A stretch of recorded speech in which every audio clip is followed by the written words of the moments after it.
Hello students, मैं Pawan Kumar Chandrawal, lecturer electrical engineering, government polytechnic college Jhalawar से।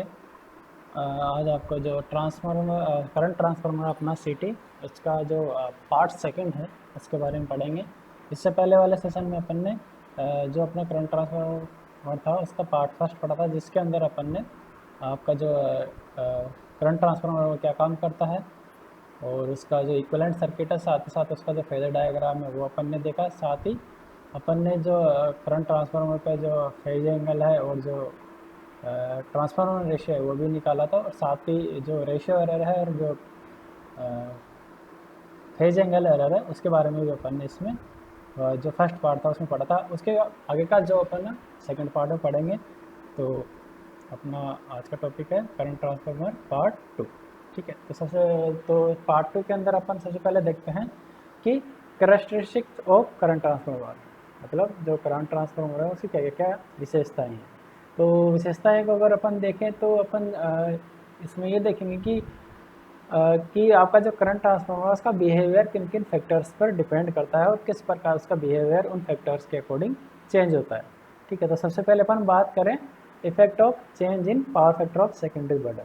मतलब जो आपने सेकेंडरी साइड में जो भी आपने बर्डन लगा रखा है, लोड लगा रखा है, वो चाहे वो अमीटर हो, वोल्ट मीटर हो, या और कोई आपने लोड लगा रखा है, तो उसके पावर फैक्टर में चेंज होने से, उसका पावर फैक्टर चेंज होने से किस प्रकार जो करंट ट्रांसफार्मर है उसके ऊपर क्या प्रभाव पड़ेगा। ठीक है, तो वो अपन इसके अंदर देखेंगे। तो सबसे पहले बात करें कि जो आपका पावर फैक्टर चेंज करने का रेशियो एरर के ऊपर क्या इफेक्ट पड़ेगा।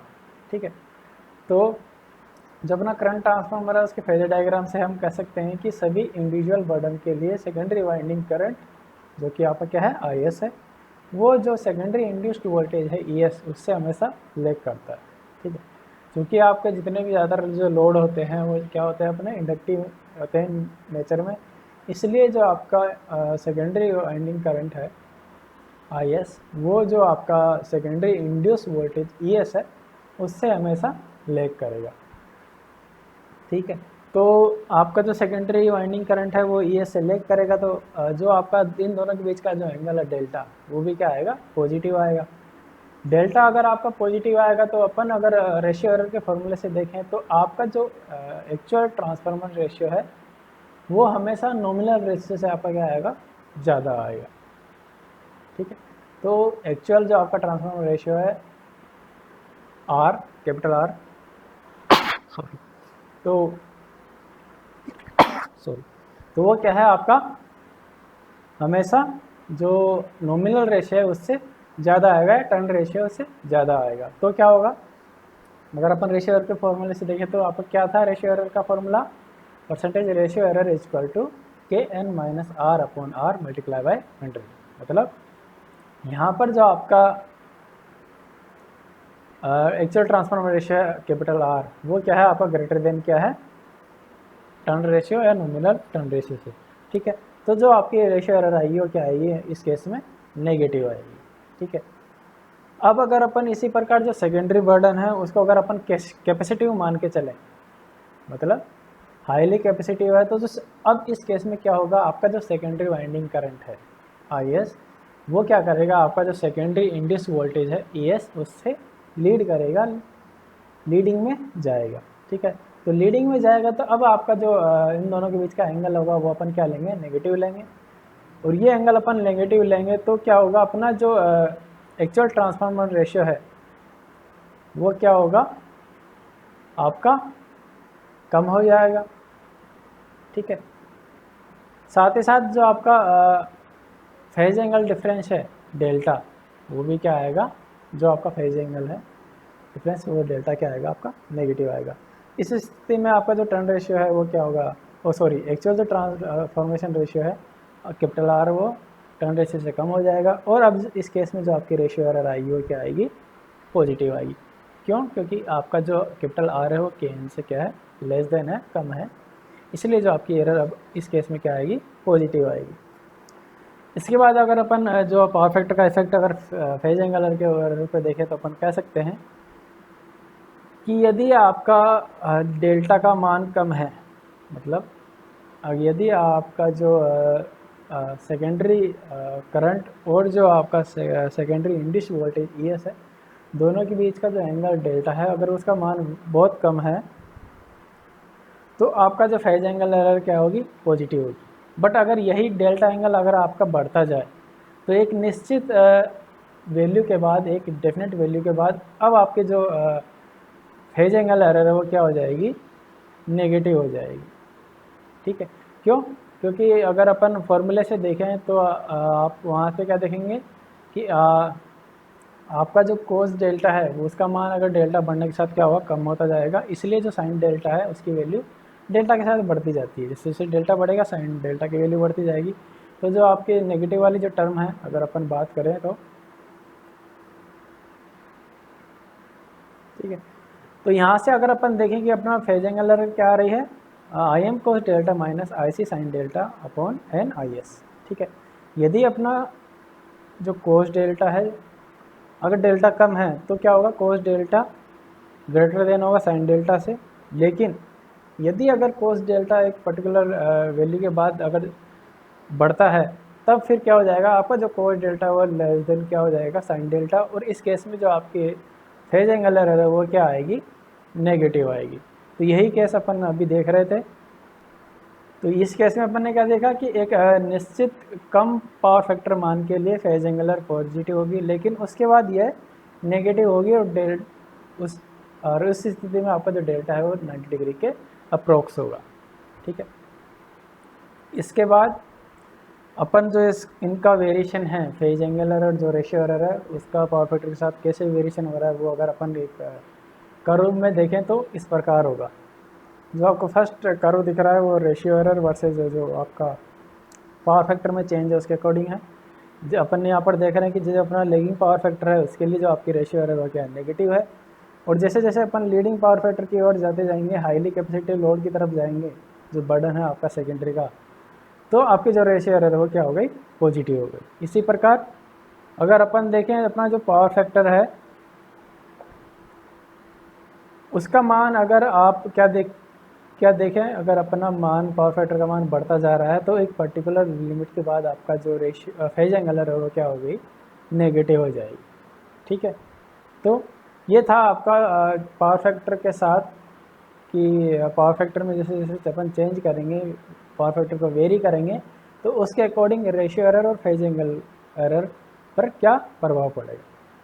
इसके बाद सेकेंड अपन कैरेक्टरिस्टिक देखें कि अगर आप जो आपका करंट ट्रांसफार्मर है उसके जो सेकेंडरी में आपने जो भी लोड कनेक्ट किया है उस लोड की वैल्यू या उस बर्डन में अगर अपन चेंज करें, परिवर्तन करें, तो आपका करंट ट्रांसफार्मर की जो एरर्स हैं उस पर क्या प्रभाव पड़ेगा। ठीक है, तो यदि अगर अपन जो सेकेंडरी वाइंडिंग का बर्डन है, ठीक है, तो वैसे तो जो सेकेंडरी वाइंडिंग का बर्डन को बढ़ाने या घटाने पर जो आपका जो सेकेंडरी वाइंडिंग करंट है IS उस पर कोई इफेक्ट नहीं पड़ता, क्योंकि वो बेसिकली आपका किस पे डिपेंड करता है, वो डिपेंड करता है आपके प्राइमरी करंट पर। प्राइमरी करंट आपका डिपेंड करेगा वो जो लाइन में करंट फ्लो हो रहा है या उस लाइन में जो लोड कनेक्टेड है, उस लाइन के अक्रॉस जो लोड कनेक्टेड है उस लोड पे वो उसका करंट डिपेंड करेगा, ना कि आपका जो सेकेंडरी साइड में जो आपने बर्न कनेक्ट कर रखा है उस पर। ठीक है, तो प्राइमरी करंट चूँकि आपका उस लोड पे डिपेंड करेगा और वो उस लोड के अकॉर्डिंग एक फिक्स वैल्यू होगा, उसी के अकॉर्डिंग आपका सेकेंडरी करंट भी क्या होगा, फिक्स रहेगा। इसलिए जो आपका सेकेंडरी बर्डन का जो इफेक्ट है वो सेकेंडरी वाइंडिंग करंट पर नहीं आएगा। लेकिन जब आप इस बर्डन को बढ़ाएंगे तो फिर आपका जो सेकेंडरी वाइंडिंग का जो वोल्ट एम्पियर रेटिंग है, जो सेकेंडरी वाइंडिंग है आपकी उस करंट ट्रांसफार्मर की, उसका जो वोल्ट एम्पियर रेटिंग है वो बढ़ जाएगी। अगर आप इससे सेकेंडरी की वोल्ट एम्पियर रेटिंग बढ़ गई तो ऑब्वियस सी बात है कि अब आपको जो सेकेंडरी वाइंडिंग अक्रॉस जो वोल्टेज चाहिए होगा वो क्या होगा, हाई वोल्टेज की आपको रिक्वायरमेंट होगी। ठीक है, हाई वोल्टेज अगर आपको चाहिए तो ऑब्वियस सी बात है कि आपका जो फ्लक्स है, फ्लक्स का अमाउंट है वो आपको बढ़ाना पड़ेगा, जिससे कि आपका जो प्राइमरी वाइंडिंग का जो मैग्नेटाइजिंग करंट था, मैग्नेटाइजिंग जो कंपोनेंट था जो कि फ्लक्स प्रोड्यूस करने का काम आ रहा है, उसका मान ऑब्वियस सी बात है कि आपका बढ़ जाएगा। और अगर अपन फॉर्मूले से देखें जो आपका रेशियो एरर और फेज एंगल का फॉर्मूला है, तो वहाँ से अगर यदि आपका मैग्नेटाइजिंग करंट का मान बढ़ता है या जो आपका नो लोड करंट है उसके मैग्नेटाइजिंग कंपोनेंट का मान बढ़ता है, तो आपके रेशियो एरर और फेज एंगल का मान भी बढ़ेगा। ठीक है, तो इसीलिए अपन ने यहाँ पे देखा कि जो अगर करंट ट्रांसफार्मर में बढ़न इम्पीडेंस को इंक्रीज करने पर सेकेंडरी करंट पर कोई प्रभाव नहीं पड़ता, लेकिन यह सेकेंडरी वाइंडिंग का वोल्ट एम्पीयर रेटिंग को बढ़ा देता है। ठीक है, तो इसलिए यदि ज़्यादा इंस्ट्रूमेंट सेकेंडरी में कनेक्ट होंगे तो हाई वोल्टेज की रिक्वायरमेंट होगी, जिससे फ्लक्स का मान बढ़ जाएगा तथा प्राइमरी करंट का जो मैग्नेटाइजिंग कंपोनेंट है उसका मान भी बढ़ जाएगा, जिससे आपकी जो रेशियो एरर है तो फेज एंगल एरर उसका मान भी आपका बढ़ जाएगा। यहाँ पर डायग्राम में आपको जो वेरिएशन दिखा रखा है कि बढ़े जैसे बढ़ेगा वैसे वैसे आपका एरर कैसे कैसे आपका डिपेंड करेगा, वेरी करेगा। ठीक है, इसके बाद अगर अपन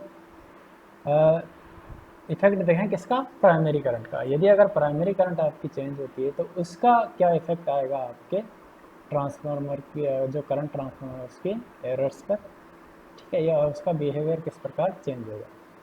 तो जैसे जैसे प्राइमरी वाइंडिंग करंट आईपी आपका चेंज होगा, वैसे वैसे सेकेंडरी वाइंडिंग करंट भी आपका क्या होगा, चेंज होगा। ठीक है, आपका जो सेकेंडरी वाइंडिंग करंट है वो डायरेक्टली किस पर डिपेंड कर रहा है, प्राइमरी वाइंडिंग करंट पर। यदि प्राइमरी करंट का मान कम है तो जो आपका लॉस कंपोनेंट है तथा जो मैग्नेटाइजिंग कंपोनेंट का मान तुलनात्मक रूप से ज़्यादा होगा। ठीक है, यदि अगर अपन प्राइमरी करंट को बहुत कम माने तो आपका जो लॉस कंपोनेंट है, जो मैग्नेटाइजिंग कंपोनेंट है, कंपेरेटिवली उनका मान क्या होगा, ज़्यादा आएगा। इसलिए जो आपके रेशियो एरर, जो फेज एंगल एरर है वो क्या आएगी, ज़्यादा आएंगी। ठीक है, लेकिन यदि आईपी का मान ज़्यादा होगा तो लॉस कंपोनेंट तथा जो मैग्नेटाइजिंग कंपोनेंट है उनका मान कम होगा, और जो रेशियो एरर है और जो फेज एंगल एरर है वो आपकी इस केस में कम आएगी, क्योंकि आपका जो मैग्नेटाइजिंग कंपोनेंट है आई वो क्या हो गया, आपका कम हो गया। तो प्राइमरी वाइंडिंग का सेकेंडरी वाइंडिंग के साथ साथ आपका जो रेशियो एरर है उसका वेरिएशन आपको यहाँ पर दिखाया गया है। ठीक है, तो जैसे जैसे आप प्राइमरी प्राइमरी करंट आपका क्या हो रहा है, बढ़ता जा रहा है, वैसे वैसे आपके जो दोनों एरर है वो क्या हो रही है, उनका मान घटता जा रहा है। ठीक है, फोर्थ जो फैक्टर है या फोर्थ जो अपने कैरेक्टरिस्टिक बोले कि फ्रीक्वेंसी में परिवर्तन के साथ आपका जो एरर्स हैं करंट ट्रांसफार्मर की, उन पर क्या इफेक्ट आएगा। तो जैसे जैसे फ्रीक्वेंसी का मान बढ़ेगा वैसे वैसे फ्लक्स डेंसिटी आपकी क्या होगी, घटेगी, तो आपका जो मैग्नेटाइजिंग कंपोनेंट है वो भी क्या होगा, कम होगा। तो दोनों की जो एरर है वो क्या होगी, कम होगी। तो सामान्यतः फ्रीक्वेंसी में इंक्रीज का प्रभाव अपन उस तरीके से समझ सकते हैं कि जिस प्रकार अपन जो सेकेंडरी वाइंडिंग है उसका बर्डन अगर अपन कम करते जाएँ, तो बर्डन अगर हम कम करते जाएंगे तो क्या होगा, अपना जो वोल्टेज एम्पीयर रेटिंग है वो कम होगी। अपन को कम वोल्टेज की रिक्वायरमेंट होगी, तो ऑब्वियस सी बात है अपन को कम वोल्टेज सेकेंडरी वाइंडिंग का क्रॉस चाहिए होगा।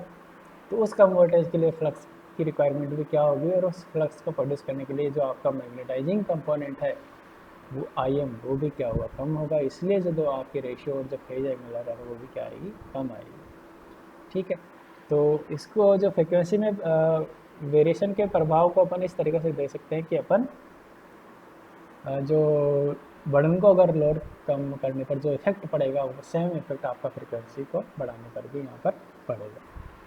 ठीक है, तो ये तो था अपनी कैरेक्टरिस्टिक ऑफ करंट ट्रांसफार्मर। इसके बाद अपन देख पढ़ते हैं कि जो करंट ट्रांसफार्मर में जो एरर्स आ रही हैं उन एरर्स आने का रीज़न क्या है, मतलब उनके कारण क्या हैं कि जिसके कारण आपके जो करंट ट्रांसफार्मर है उसमें एरर्स आती है। ठीक है, तो वैसे आइडियली जो आपका आइडियल अगर अपन करंट ट्रांसफार्मर मान के चलें तो क्या होगा, जो आपका एक्चुअल ट्रांसफार्मर रेशियो है वो आपका टर्न रेशियो के इक्वल आएगा। साथ ही साथ जो आपका फेज एंगल है करंट ट्रांसफार्मर का वो भी क्या आएगा, जीरो आएगा। मीन्स आपका जो एन एस आई एस है और जो प्राइमरी करंट है दोनों के बीच का एंगल क्या होगा, जीरो होगा। ठीक है, बट प्रैक्टिकली ऐसा अपन को पॉसिबल नहीं होता, ऐसा नहीं मिलता, इसलिए कुछ एरर्स आती हैं। तो जनरल इन एरर्स का क्या क्या रीज़न है ये अपन देख लेते हैं। तो सबसे पहले बात करें तो जो आपका प्राइमरी वाइंडिंग को फ्लक्स प्रोड्यूस करने के लिए कुछ मैग्नेटाइजिंग एमएमएफ की आवश्यकता होती है, इसलिए सीटी मैग्नेटाइजिंग करंट ड्रॉ करता है। मतलब जो आपकी प्राइमरी वाइंडिंग है उसको फ्लक्स प्रोड्यूस करने के लिए वो जो सप्लाई सिस्टम है उससे कुछ मैग्नेटाइजिंग करंट लेता है ये। ठीक है, या अपन बोलें कि उसको एक पर्टिकुलर मैग्नेटाइजिंग एमएमएफ की ज़रूरत आवश्यकता होती है, उसके लिए ये आपका जो सप्लाई सिस्टम है उससे क्या करता है, कुछ मैग्नेटाइजिंग करंट ड्रॉ करता है। तो इसी मैग्नेटाइजिंग करंट आईएम के कारण आपका एरर आपका जो प्रोड्यूस होता है किसके अंदर, सीटी के अंदर। ठीक है, दूसरा रीजन है सीटी इनपुट करंट में एक कंपोनेंट होना चाहिए जो कि कोर लॉस तथा ट्रांसफार्मर वाइंडिंग के I2R लॉस को सप्लाई कर सके। तो कोर लॉस में अपन क्या लेंगे, एडी करंट लॉस और हिस्टेरेसिस लॉस, और जो वाइंडिंग लॉस है वो क्या है, आपके I2R लॉस है। ठीक है, तो इन दोनों लॉसों को सप्लाई करने के लिए, पूर्ति करने के लिए जो आपका इनपुट करंट है उसका एक कंपोनेंट इसमें आपका जाता है। ठीक है, तो इसको क्या बोलते हैं अपन, कोर लॉस कंपोनेंट तथा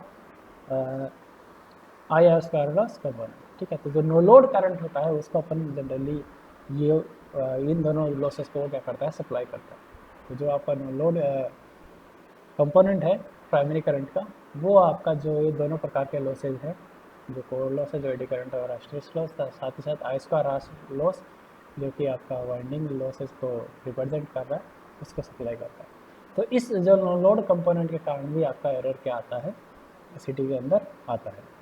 थर्ड रीजन है, यदि सीटी की कोर सेचुरेट हो जाए तब जब फ्लक्स डेंसिटी और मैग्नेटाइजिंग फोर्स का लीनियर फंक्शन नहीं होता, जिससे एरर प्रोड्यूस होता है। मतलब यदि आपकी जो करंट ट्रांसफार्मर है उसकी कोर अगर सेचुरेट हो जाए, तो कोर अगर सेचुरेट हो जाएगी तो आपका जो एमएमएफ का जो फॉर्मूला है किसके साथ, फ्लक्स डेंसिटी के साथ, मतलब जो आपकी फ्लक्स डेंसिटी है वो अब लीनियर रिलेशन नहीं रहेगा उसका किसके साथ, एमएमएफ के साथ। मतलब जैसे जैसे अगर फ्लक्स डेंसिटी चेंज करें तो अब जो आपका एमएमएफ प्रोड्यूस होगा वो लीनियर नहीं होगा, वो नॉन लीनियर हो जाएगा, और इसके कारण जो आपका करंट ट्रांसफार्मर है उसमें एरर प्रोड्यूस हो जाएगा, जनरेट हो जाएगा। ठीक है, फोर्थ रीजन अगर अपन यहाँ पे देखें तो मैग्नेटाइजिंग लीकेज के कारण,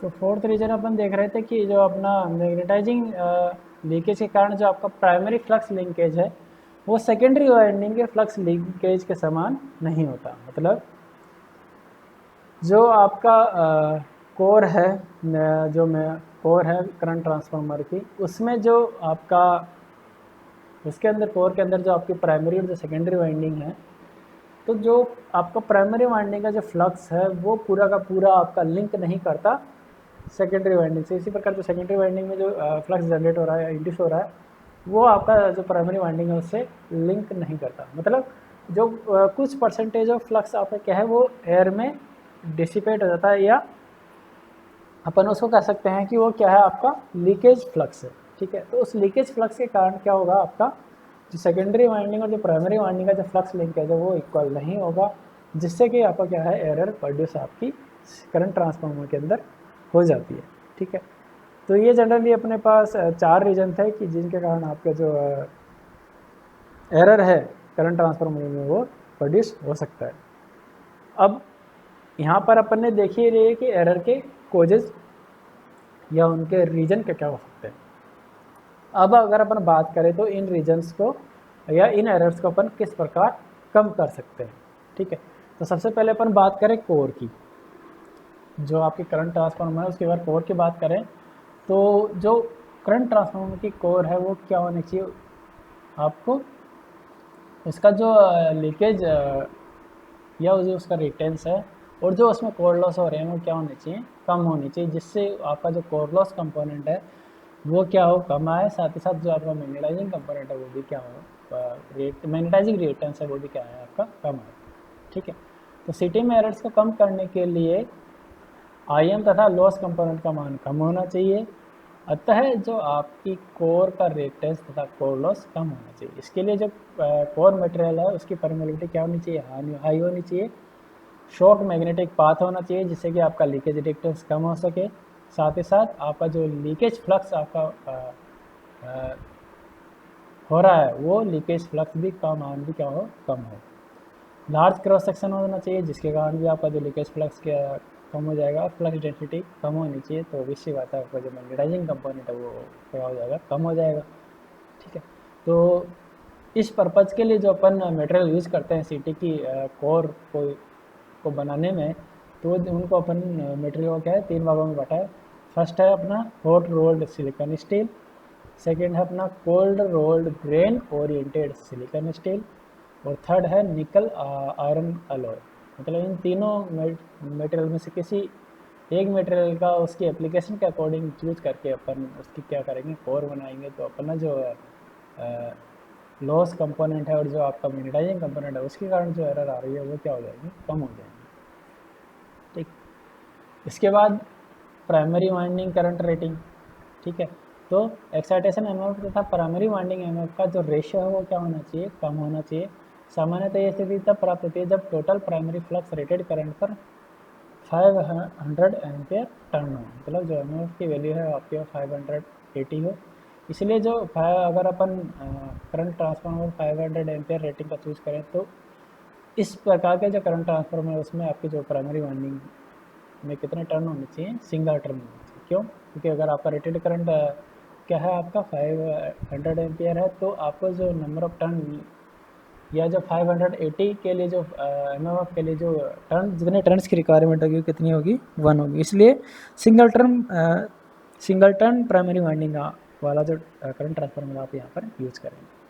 ठीक है, तो जो प्राइमरी वाइंडिंग करंट रेटिंग है उसके जो उस पर रेटिंग पे भी आपका क्या करेगा, जो रेशियो है वो डिपेंड करेगा, या जो फेज एंगल है दोनों उस पर डिपेंड करेगा। लीकेज रिएक्टेंस थर्ड, तो लीकेज रिएक्टेंस क्या होगा, जितना ज़्यादा होगा उतनी ही आपका जो रेशियो एरर है वो क्या होगी, रेशियो एरर या फेज एरर आपके ज़्यादा होगी करंट ट्रांसफार्मर में। इसलिए जो लीकेज रिएक्टेंस का मान कम हो, इसीलिए क्या होगा कि दोनों वाइंडिंग जो आपकी होती है उनको बिल्कुल पास में नज़दीक में रखा जाता है।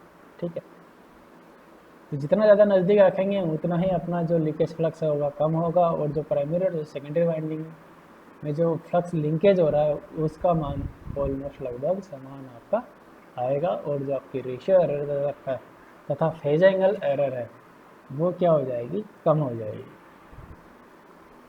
फोर्थ है टर्न्स कंपनसेशन।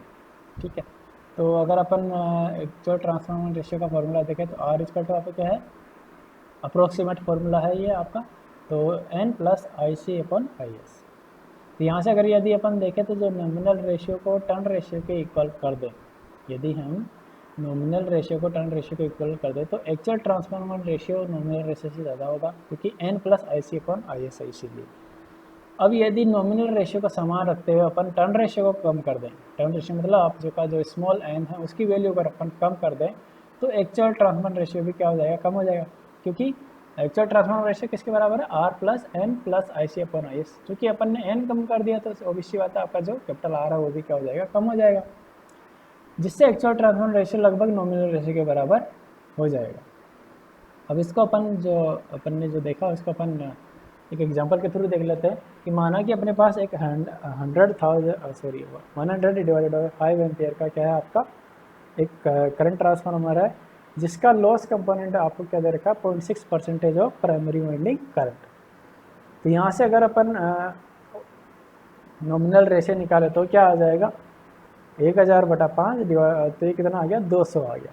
ये क्या आ गया, नॉमिनल रेशियो के। अगर अपन नॉमिनल लॉस कंपोनेंट निकालें तो वो क्या आएगा आपका 0.6% ऑफ प्राइमरी वाइंडिंग करंट, मतलब 0.6 डिवाइडेड बाई 100 मल्टीप्लाई बाई 1000। तो यहाँ से अपना जो प्राइमरी वाइंडिंग करंट आया कितना आया, 6 एम्पियर। अब यदि अपन माने कि जो आपका प्राइमरी वाइंडिंग है वो क्या है, सिंगल टर्न में है, तो एन पी इक्वल टू क्या हो जाएगा, 1। ठीक है, तो एन पी इक्वल टू 1 हो गया, और साथ ही साथ अपन ने यहाँ पे बोला कि जो टर्न रेशियो है वो नॉमिनल रेशियो के बराबर है, जो मतलब जो आपका स्मॉल है ना वो के एन के बराबर है। तो यहाँ से टर्न रेशियो आपका क्या आ गया, 200 आ गया। ठीक है, तो अपन को टर्न रेशियो पता है, साथ ही साथ प्राइमरी वाइंडिंग के टर्न्स पता है, तो सेकेंडरी वाइंडिंग के टर्न्स भी अपन यहाँ पर निकाल सकते हैं। वो क्या होंगे, N equal to N S equal to small N multiply by capital N P, मतलब secondary winding turns equal to turn ratio multiply by primary winding turns. तो 200 मल्टीप्लाई बाय 1, तो सेकेंडरी वाइंडिंग में कितने टर्न्स आ गए आपके, 200। तो 200 को लेके अगर अपन एक्चुअल ट्रांसफॉर्मर रेशियो कैलकुलेट करें तो क्या आएगा, स्मॉल n प्लस IC/IS, मतलब turn ratio 200 plus loss component 6 और जो आपका सेकेंडरी वाइंडिंग करंट है IS वो क्या है 5, तो 201.2 मतलब 201.2 आपका क्या आ गया, एक्चुअल ट्रांसफॉर्मर रेशियो हो गया। अब यदि अपन सेकेंडरी वाइंडिंग का की टर्न्स की संख्या को क्या कर दें, 200 की जगह 199 कर दें, मतलब एक टर्न अगर टर्न्स अपन उसमें से घटा दें तो क्या हो जाएगा, इस केस में जो आपका एक्चुअल ट्रांसफॉर्मर रेशियो क्या हो जाएगा, R = 1 small n plus IC/IS। तो स्मॉल n अपन इस केस में क्या कर दिया 199, 199 प्लस 6 डिवाइडेड बाई 5। तो यहाँ से अगर अपन कैलकुलेट करें तो क्या आएगा 200.2, मतलब जैसे ही अपन ने टर्न रेशियो कम किया जो अपना एक्चुअल ट्रांसफॉर्मर रेशियो निकल के आया वो ऑलमोस्ट किसके बराबर आ रहा है, अपना नॉमिनल रेशियो की। इसलिए जो आपकी रेशियो एरर क्या हो जाएगी यहाँ पर घट जाएगी इस केस में। ठीक है, तो इस प्रकार हम देख सकते हैं कि सेकेंडरी वाइंडिंग टर्न रेशियो को थोड़ा सा घटाने पर एक्चुअल ट्रांसफॉर्मर रेशियो लगभग नॉमिनल रेशियो के बराबर हो गया है और आपकी जो रेशियो एरर क्या हो जाएगी, कम हो जाएगी। फिफ्थ जो अपना मेथड है उसको बोलेंगे अपन यूज ऑफ शंट, मतलब शंट का उपयोग करके। तो यदि अगर अपन सेकेंडरी वाइंडिंग की करंट क्या है बहुत ज़्यादा है तो अपन उस करंट को कम करने के लिए क्या करेंगे, एक प्राइमरी वाइंडिंग या सेकेंडरी वाइंडिंग में एक शंट प्रोवाइड करा देंगे। तो शंट प्रोवाइड कराएंगे तो आपका जो सेकेंडरी वाइंडिंग करंट है उसका मान क्या हो जाएगा, घट जाएगा। बट ये जो मेथड होता है ये एक पर्टिकुलर वैल्यू तथा टाइप के बर्डन के लिए ही है, मतलब ये जो मेथड आप यूज़ करोगे ये डिपेंड करेगा आप किस प्रकार का बर्डन वहाँ पर और कितना बर्डन आप वहाँ पर क्या कर रहे हो, यूज कर रहे हो। इससे जो आपकी फेज एंगल एरर है वो क्या हो जाएगी, कम हो जाएगी इस मेथड को यूज करने से। छठा मेथड है विल्सन कंपनसेशन मेथड। ठीक है, तो इस मेथड को हम क्या करते हैं, कुछ टर्न्स का एक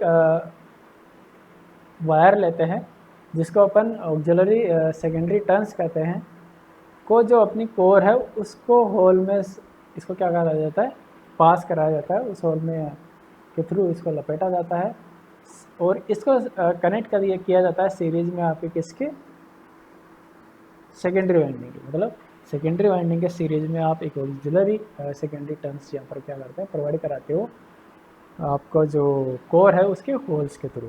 ठीक है, तो इससे क्या होगा, एक शॉर्ट सर्किट टर्न को कोर की एक पोजीशन के अक्रॉस रखा जाता है जिससे फेज एंगल एरर कम हो जाती है।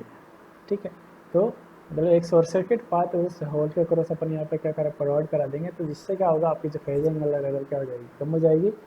इस शॉर्टेड टर्न्स के कारण जो फ्लक्स प्रोड्यूस होगा, मतलब जो आपने होल में से निकाल के जो शॉर्टेड टर्न आपने यहाँ पर इंट्रोड्यूस कराया है उसके अराउंड क्या है आपका एक फ्लक्स जनरेट होगा जो कि जो आपका मेन फ्लक्स है उसे क्या करेगा, लेग करेगा।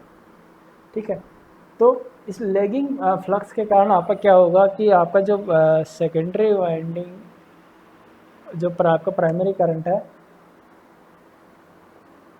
और जो सेकेंडरी वाइंडिंग करंट है उन दोनों के बीच का फेज एंगल क्या हो जाएगा, कम हो जाएगा। उन दोनों के बीच का फेज एंगल अगर आपका कम हो गया तो आपकी फेज एंगल एरर भी क्या हो जाएगी, कम हो जाएगी। लास्ट मेथड है अपना टू स्टेज डिजाइन मेथड। तो इसमें क्या करते हैं, इसमें अपन दो करंट ट्रांसफार्मर यूज़ करते हैं। तो एक करंट ट्रांसफार्मर को दूसरे करंट ट्रांसफार्मर की एरर्स को कम करने के लिए यहाँ पर कनेक्ट किया जाता है। तो जनरली ये मेथड जो आपका एनर्जी मीटर्स में एप्लीकेबल होता है। ठीक है, तो ये था अपना कि अपन किस प्रकार जो करंट ट्रांसफार्मर रेशियो है उनमें एरर्स को अपन क्या कर सकते हैं, कम कर सकते हैं। इसके बाद अपन बात करें कि अपन को जो करंट ट्रांसफार्मर है उसे यूज़ करने के दौरान अपन को किन किन सावधानियों का ध्यान रखना पड़ता है। ठीक है, तो पहला सावधानी है कि अपन को कभी भी जो करंट ट्रांसफार्मर है उसकी जो सेकेंडरी वाइंडिंग है उसको ओपन सर्किट नहीं छोड़ना है। मतलब जब भी आपका करंट ट्रांसफार्मर एनर्जाइज्ड हो तो उस केस में आप कभी भी सेकेंडरी वाइंडिंग को ओपन सर्किट ना छोड़ें। ठीक है, तो अब इस इफेक्ट के बारे में अपन अभी पढ़ लेते हैं कि जब सीटी एनर्जाइज्ड हो तब सीटी की सेकेंडरी वाइंडिंग को कभी भी ओपन सर्किट नहीं रखनी चाहिए। क्यों नहीं रखनी चाहिए वो रीज़न भी यहाँ पर देख लेते हैं अपन कि नॉर्मल कंडीशन में क्या होगा, आपका जो रिजल्टेंट फ्लक्स होगा वो क्या होगा, उसका मान बहुत कम होता है, इसलिए जो सेकेंडरी वाइंडिंग में है इंड्यूस वोल्टेज वो भी क्या होता है, कम आता है। ठीक है, तो जैसे ही आप क्या करेंगे, अपन अगर अपनी सिटी कंसिडर करें माने यहाँ पर, तो उसकी प्राइमरी वाइंडिंग है, उसकी सेकेंडरी वाइंडिंग है। तो जैसे आप प्राइमरी वाइंडिंग में एनर्जाइज करोगे, सप्लाई उसके क्रॉस लगाओगे, तो आपका क्या होगा, उस वाइंडिंग में करंट फ्लो हो गया, उस करंट फ्लो होने के कारण आपका क्या होगा, फ्लक्स जनरेट होगा। ठीक है, तो मान लीजिए कि वो फ्लक्स क्या है आपका 5P है, प्राइमरी वाइंडिंग फ्लक्स। उस फ्लक्स, अब वो जो फ्लक्स जनरेट हुआ वो आपका लिंक करेगा सेकेंडरी वाइंडिंग से। ठीक है, और सेकेंडरी वाइंडिंग में मान लीजिए आपका एक अमीटर कनेक्टेड है, एक लोड कनेक्टेड है, अमीटर के थ्रू वो करंट मेजरमेंट कर रहा है, तो उसके अक्रॉस एक अमीटर कनेक्टेड है। तो चूंकि सेकेंडरी वाइंडिंग का जो पाथ है वो क्लोज सर्किट है, तो आपका उस फ्लक्स लिंकेज के कारण क्या होगा, सेकेंडरी में वोल्टेज इंड्यूस होगा। सेकेंडरी में वोल्टेज इंड्यूस होगा तो उसके अक्रॉस फिर आपका इंड्यूस वोल्टेज के कारण करंट फ्लो होगा, उस करंट फ्लो होने के कारण सेकेंडरी में फिर फ्लक्स जनरेट होगा। ठीक है, मान लीजिए उसका 5S है, तो अब जो आपका जो 5S है वो डिपेंड करेगा आपका जो करंट फ्लो हो रहा है उसकी डायरेक्शन पे, तो वो क्या होगा रहेगा, आपका जो 5P है उसको अपोजिट नेचर में होगा। ठीक है, वो डिपेंड करता है कि आपका जो करंट्स ट्रांसफार्मर आप जो यूज कर रहे हो वो इसके जो डॉट पोलरिटी है उस पर। ठीक है, तो जो यहाँ पर जो रिजल्टेंट फ्लक्स आपका बनेगा वो क्या होगा, जो 5P माइनस 5S। ठीक है, तो जो रिजल्टेंट फ्लक्स होगा यहाँ पर क्या आएगा, यहाँ पर कम आएगा, इसलिए जो आपका जो अब जो सेकेंडरी वाइंडिंग में इंड्यूस वोल्टेज होगा क्या होगा, कम होगा। लेकिन यदि अगर अपन सेकेंडरी वाइंडिंग को ओपन सर्किट कर दें, तो जिसके कारण जो आपका प्राइमरी वाइंडिंग में जो करंट फ्लो हो रहा है वो कौन सा करंट फ्लो हो रहा है, जो कि आपका पावर लाइन में जो करंट फ्लो हो रहा है। ठीक है, क्योंकि उसकी वैल्यू बहुत ज़्यादा होती है, इसीलिए जो उसके कारण जो एमएमएफ प्रोड्यूस होगा, जो फ्लक्स जनरेट होगा वो भी क्या होगा, बहुत ज़्यादा होगा। क्योंकि आपका जो ओपन सर्किट है, सेकेंडरी ओपन सर्किट है, इसलिए सेकेंडरी वाइंडिंग खुद का कोई अपना फ्लक्स जनरेट नहीं करेगी, इसलिए जो रिजल्टेंट फ्लक्स आएगा वो भी क्या आएगा, बहुत ज़्यादा आएगा। और उस रिजल्टेंट फ्लक्स के कारण जो सेकेंडरी वाइंडिंग में इंड्यूस वोल्टेज है वो भी क्या होगा, बहुत ज़्यादा होगा। ठीक है, और उस इंड्यूस वोल्टेज का मान क्या होगा आपका, इंड्यूस एमएमएफ का मान secondary primary current multiply by primary winding turns की संख्या। ठीक है, तो इसकी वैल्यू बहुत ज़्यादा होगी, तो आपका जो सेकेंडरी में इंड्यूस वोल्टेज है वो भी बहुत ज़्यादा होगा, जिसके कारण जो आपका सेकेंडरी वाइंडिंग का इंसुलेशन है वो क्या हो जाएगा, आपका डैमेज हो जाएगा। तथा साथ ही जो व्यक्ति उस सर्किट पर वर्क कर रहा है, काम कर रहा है, उसको ओपन कर रहा है, उस व्यक्ति को भी मतलब डेंजरस सिचुएशन है ये, कि अगर वो क्या करे, उस व्यक्ति के लिए भी एक तरह से खतरा है, उसकी जान को खतरा रहता है। ठीक है, तो इस स्थिति से बचने के लिए अपन को क्या करना चाहिए, सेकेंडरी वाइंडिंग है जो आपके करंट ट्रांसफार्मर की, कभी भी उसको ओपन सर्किट यहाँ पर नहीं रखना चाहिए। ठीक है, दूसरी बात, इस स्थिति में जो आपका क्या होगा, जब आपकी सेकेंडरी ओपन सर्किट है तो जो आपका एडी करंट है तो सदा हाइस्टेरिक जो लॉस होंगे वो क्या होंगे, बहुत ज़्यादा होंगे, जिससे आपका जो ट्रांसफार्मर है वो क्या होगा, ओवर हीट हो जाएगा, और जो आपका ट्रांसफार्मर का हो जाए कंप्लीट डैमेज हो सकता है, उसके अंदर आग लगने की पॉसिबिलिटी भी हो रहती रहती है, क्योंकि वहाँ पर क्या हो गया है, आपका ट्रांसफार्मर ओवर हीटेड हो गया है। ठीक है, तो ये बहुत डेंजरस सिचुएशन है, इसीलिए जो सेकेंडरी वाइंडिंग है आपके करंट ट्रांसफार्मर से कभी भी ओपन सर्किट आपको नहीं रखना चाहिए। ज़्यादातर करंट ट्रांसफार्मर्स में एक शॉर्ट सर्किट लिंक तथा एक स्विच सेकेंडरी वाइंडिंग में होता है। मेजरमेंट के दौरान प्रैक्टिकली यह मीटर या वाटमीटर की करंट कॉइल आदि से शॉर्ट सर्किट रहता है। मतलब नॉर्मली अगर हम मेजरमेंट पर्पज से यूज़ करें करंट ट्रांसफार्मर को, तो अपन क्या करते हैं कि जो उसकी करंट कॉइल है, जो सेकेंडरी वाइंडिंग टर्मिनल है आपका करंट ट्रांसफार्मर का, अगर अपन करंट मेजरमेंट कर रहे हैं तो मीटर से उसको कनेक्ट कर देते हैं, तथा यदि अगर अपन वाटमीटर वहाँ पर यूज़ कर रहे हैं तो वाटमीटर के करंट कॉइल से जो सेकेंडरी वाइंडिंग में टर्न्स को अपन क्या करते हैं, कनेक्ट करके रखते हैं। ठीक है, तो इसलिए अपना जो करंट ट्रांसफार्मर है उसकी सेकेंडरी वाइंडिंग कभी भी अपन ओपन नहीं रखते हैं। दूसरा जो अगर अपन प्रिकॉशन अपन देखें तो वो अपन को जो आपकी कोर है उसका ध्यान रखना पड़ता है कि उसका परमानेंट मैग्नेटाइजेशन उसका नहीं हो, अगर हो जाए तो उसको किस प्रकार अपन कम कर सकते हैं। तो परमानेंट मैग्नेटाइजेशन और demagnetisation of current transformers core, जो आपकी करंट ट्रांसफार्मर की जो कोर है उसका परमानेंट मैग्नेटाइजेशन होने के क्या कारण है, अगर हो जाए तो उनको अपन किस प्रकार दूर कर सकते हैं, इसके बारे में अपन देखेंगे। तो पहले अपन रीज़न देख लेते हैं कि सेकेंडरी वाइंडिंग ओपन सर्किट है, जबकि प्राइमरी वाइंडिंग क्या है, एनर्जाइज। मतलब यदि आपके प्राइमरी वाइंडिंग की प्राइमरी वाइंडिंग करंट ट्रांसफार्मर की एनर्जाइज है, और अगर आपने जो सीटी की सेकेंडरी वाइंडिंग उसको ओपन सर्किट छोड़ दिया, तो आपके जो कोर है करंट ट्रांसफार्मर की, वो क्या हो जाएगी, परमानेंट मैग्नेटाइज हो जाएगी, सेचुरेट हो जाएगी। ठीक है, तो एक रीज़न तो ये हो सकता है। दूसरा रीज़न, जो आपके सीजिंग ट्रांजिएंट है, तो उनके कारण जो रेजिडुअल फ्लक्स बचेगा, उसके कारण भी आपका परमानेंट मैग्नेटाइजेशन ऑफ कोर हो सकता है। थर्ड रीज़न है, डीसी करंट फ्लो होने के कारण भी आपका जो परमानेंट मैग्नेटाइजेशन हो सकता है कोर का। ठीक है। फोर्थ है, यदि पावर लाइन में कोई भी transient short circuit current flow हो रहा है, मतलब कोई फॉल्ट आ गया, उस केस में आपका जो जो आपका पावर लाइन है उसके अंदर short circuit transient current flow होंगे, तो उस करंट के कारण भी आपका जो करंट ट्रांसफार्मर है उसकी कोर का परमानेंट मैग्नेटाइजेशन हो सकता है। ठीक है, तो ये अपने जनरली 4 तरह के रीज़न अपन ने यहाँ पे देखे, जिनके कारण आपका जो करंट ट्रांसफार्मर है उसकी कोर का परमानेंट मैग्नेटाइजेशन हो सकता है। अब अगर अपनी कोर है जो परमानेंट मैग्नेटाइज हो गई, तो उसको डीमैग्नेटाइज कैसे करें, तो उसके 2 मेथड अपन यहाँ पर पढ़ेंगे। तो पहले मेथड में तो क्या करेंगे कि अपन जो सीटी की प्राइमरी वाइंडिंग में है उसमें उतने ही करंट फ्लो कराएंगे जितने की आपको जो सेकेंडरी वाइंडिंग ओपन सर्किट थी उस केस में फ्लो हो रही थी। ठीक है, तो इस स्थिति में जो आप उतने ही करंट फ्लो कराएंगे, और इस स्थिति में भी अपन क्या करेंगे, जो सेकेंडरी वाइंडिंग है उसका ओपन सर्किट रखेंगे। ठीक है, अब अपन जो अपना सप्लाई वोल्टेज अपन ने दिया उसको क्या करेंगे, अपन धीरे धीरे कम करते जाएंगे और जीरो की तरफ लेके जाएंगे। तो जैसे जैसे अपन वोल्टेज कम करते जाएंगे, वैसे वैसे जो उसका मैग्नेटाइजेशन है उस कोर का, वो भी क्या होता जाएगा, जीरो की तरफ जाता जाएगा, घटता हुआ जीरो हो जाएगा। जब आपका सप्लाई वोल्टेज जीरो हो जाएगा, तो यहाँ पर जो मैग्नेटाइजेशन है वो भी क्या हो जाएगा, जीरो हो जाएगा। तो ये था पहला मेथड। दूसरे मेथड में अगर देखें तो अपन क्या करेंगे, जो आपकी प्राइमरी वाइंडिंग है उसमें अपन रेटेड करंट फ्लो करवाएंगे, तथा सेकेंडरी वाइंडिंग के अक्रॉस से अपन क्या करेंगे, एक very high variable resistance connect कर देंगे, जिसका रेजिस्टेंस स्टार्टिंग में क्या होगा, बहुत ज़्यादा होगा, वेरी हाई होगा। ठीक है, फिर उसके बाद क्या करेंगे अपन, अब चूँकि रेजिस्टेंस जो सिटी के सेकेंडरी वाइंडिंग के अक्रॉस जो कनेक्ट है वो क्या है, वेरी हाई, तो इसको अपन एक तरह से मान सकते हैं क्या, ओपन सर्किट है।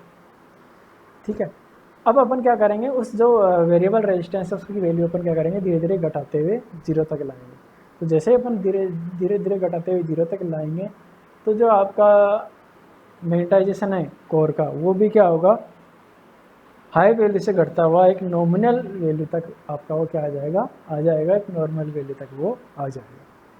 ठीक है, तो ये था अपना दूसरा मेथड। ठीक है, तो इस प्रकार 2 मेथड यूज़ करके अपन क्या कर सकते हैं, कोर को परमानेंट मैग्नेटाइजेशन को डीमैग्नेटाइज कर सकते हैं। ठीक है, अब इसके बाद अपना एक टॉपिक और है कि बर्डन ऑफ इंस्ट्रूमेंट ट्रांसफार्मर। ये तो हमने फर्स्ट पार्ट थोड़ा स्किप कर दिया था, तो इसको अपन अभी देख लेते हैं कि कोई भी इंस्ट्रूमेंट ट्रांसफार्मर है तो उसका बर्डन क्या होगा। ठीक है, तो जो भी आपका इंस्ट्रूमेंट ट्रांसफार्मर है, तो उसकी जो सेकेंडरी वाइंडिंग के अक्रॉस जो भी आपने इक्विपमेंट कनेक्ट किए हैं, जितने भी या जो भी लोड आपने कनेक्ट किया है, वो सारा का सारा आपका क्या कहलाएगा, बर्डन ऑफ इंस्ट्रूमेंट ट्रांसफार्मर। ठीक है, फॉर्मूले के रूप में अगर अपन देखें तो total secondary winding burden equal to secondary winding induce voltage square divided by impedance of secondary winding including impedance of secondary winding circuit. मतलब सेकेंडरी वाइंडिंग सर्किट का जो भी आपका बर्डन है, प्लस आपका जो सेकेंडरी वाइंडिंग का इम्पीडेंस है, वो दोनों इम्पीडेंस को मिला के अगर अपन जो सेकेंडरी वाइंडिंग में इंड्यूस वोल्टेज हो रहा है उसके स्क्वायर में अगर अपन इसका भाग दे दें, तो अपन को क्या मिल जाएगा, टोटल सेकेंडरी वाइंडिंग बर्डन आपको यहाँ पर मिल जाएगा। ठीक है, दूसरी फॉर्म में लिखें तो अपन इसको secondary winding current square multiply by impedance of secondary winding circuit including impedance of secondary winding. मतलब सेकेंडरी वाइंडिंग में जो भी आपने सर्किट यूज किया है, जो भी इक्विपमेंट्स आपने कनेक्ट किया है, उनका load plus secondary winding impedance. इन दोनों का योग करके अगर अपन सेकेंडरी वाइंडिंग करंट के स्क्वायर से मल्टीप्लाई कर देंगे तो अपन को क्या मिल जाएगा, बर्डन ऑफ उस पर्टिकुलर ट्रांसफार्मर का बर्डन अपन को मिल जाएगा। ठीक है, तो ये तो था टोटल सेकेंडरी वाइंडिंग बर्डन। यदि अपन को secondary winding burden due to load के कारण जो सेकेंडरी वाइंडिंग बर्डन अगर अपन को निकालना है तो वो कैसे निकालेंगे, सेकेंडरी वाइंडिंग टर्मिनल वोल्टेज का square divided by impedance of load on secondary winding. अब इसमें जो अपना सेकेंडरी वाइंडिंग का जो खुद का इम्पीडेंस है वो इसमें ऐड नहीं करेंगे, इसमें ओनली जो अपन ने लोड कनेक्ट किया है उसी का लोड अपन यहाँ पर इंक्लूड करेंगे, और जो वोल्टेज यूज़ करेंगे वो सेकेंडरी वाइंडिंग का टर्मिनल वोल्टेज यहाँ पर यूज़ करेंगे। दूसरी फॉर्म में अगर अपन इसको लिखें तो अपन लिख सकते हैं कि secondary winding current square multiply by impedance of load in the secondary winding circuit. तो सेकेंडरी वाइंडिंग सर्किट में जो आपका लोड है उसको अपन मल्टीप्लाई कर देंगे किससे, सेकेंडरी वाइंडिंग करंट से। तो अपन को जो सेकेंडरी वाइंडिंग का बर्डन है ड्यू टू लोड के कारण वो अपन को यहाँ पर मिल जाएगा। ठीक है, तो ये था अपना burden of an secondary instrument transformer. ठीक है, तो इस प्रकार अपन ने देखो जो अपना करंट ट्रांसफार्मर का सेकंड पार्ट है उसमें क्या क्या देखा अपन ने, कैरेक्टरिस्टिक आपके देखी कि करंट ट्रांसफार्मर की कैरेक्टरिस्टिक क्या क्या होती हैं। ठीक है, कौन कौन से फैक्टर पर उसका बिहेवियर चेंज करता है और डिपेंड करता है। उसके बाद अपन ने उन एरर्स के कारण देखे। ठीक है, इसकी सिटी में एरर्स किन कारण से आती है, उन कारणों को दूर करने की क्या क्या मेथड्स है वो भी अपन ने देखा।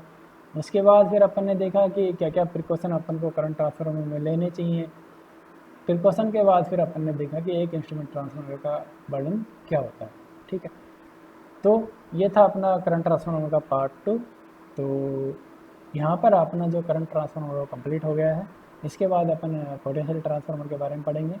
तो मैं उम्मीद करता हूँ कि अपन ने जो करंट ट्रांसफार्मर पार्ट 1 और पार्ट 2 पढ़ा वो आपको पूरी तरह समझ में आया होगा। Thank you.